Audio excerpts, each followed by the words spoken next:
મોદીનો કાર્યક્રમ પ્રધાનમંત્રી મોદીના કાર્યક્રમમાં ઝીરો પ્લાસ્ટિક અભિગમને અપનાવવામાં આવ્યો છે।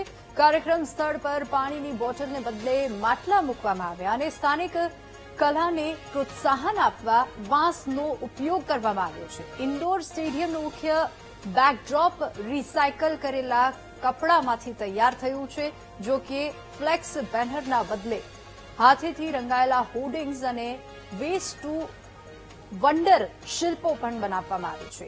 જો કે પર્યાવરણ બચાવોની થીમ પર બનેલી 5000થી વધુ કલાકૃતિથી સજાવટ કરવામાં આવી છે અને સ્ટેડિયમ ફરતે પ્રધાનમંત્રીના ફોટો સાથે પ્રકૃતિ બચાવોના હોર્ડિંગ્સ પણ મૂકવામાં આવ્યા।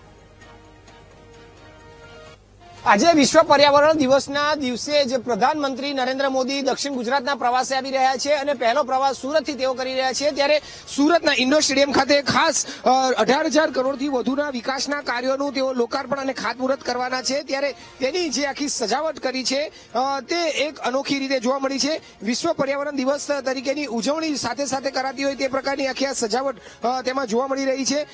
જેટલો પણ આખો ઇન્ડોર સ્ટેડિયમની આસપાસનો જેટલો આખો વિસ્તાર છે તે તમામ વિસ્તારમાં જેટલા પણ હોર્ડિંગ્સ અને બેનરો લગાવવામાં આવ્યા છે તે બેનરોમાં જે થીમ રાખી છે તે વિશ્વ પર્યાવરણ દિવસની ઉજવણી કરતી થીમ હાલ જોવા મળી રહી છે। હાલ પણ જે તમે આ બધા બેનરો જોઈ શકાય છે તેમાં તમામ જગ્યાએ એક વિકાસના કાર્યોની જે જાગૃતિ હોય તેની સાથે સાથે ખાસ કરીને પર્યાવરણને પણ બચાવવા સાથેના મેસેજ મૂકવામાં આવ્યા છે। એટલું જ નહીં પરંતુ જે સ્ટેજ બેકડ્રોપ સાયકલ જે છે તે રિસાયકલમાંથી બનાવેલા કાપડમાંથી તૈયાર કરવાની આખો જે સ્ટેજ છે તે તૈયાર કરાયો છે।